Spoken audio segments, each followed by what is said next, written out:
What's up sa inyo mga kabutingting? Ito na naman tayo sa ating ESR tester. Ayan po.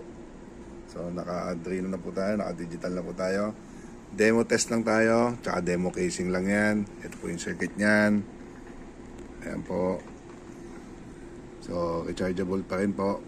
So ayan po yung Arduino.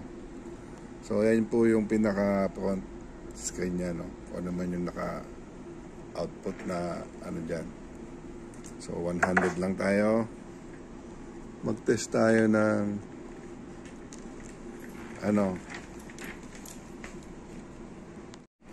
kaya medyo naputol tayo. Kaya itutuloy ko lang, magte-test lang ako ng ilang value ng capacitor. So ito is nahulog. Check natin yung value. So ang value nito yun, 100 microfarad. So balik tayo doon sa screen. Check natin, dapat mga low resistance lang equivalent niya, no? Yan, mga 0.2 yan. So okay siya. So ngayon test naman natin 0.1 microfarad, no? 0.1. Check natin, dapat mga high resistance naman yan. Yan, mga ganyan.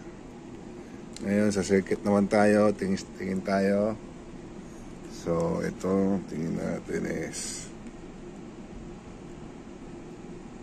So, dapat mga tama lang. Yan, 0.8.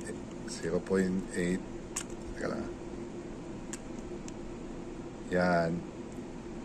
Tapos, check pa tayo ng ibang balyo. Duman sa balyo. Ito naman, anong output niyan is yan, tama lang. So okay na yung tester natin mga boss. Update na lang uli.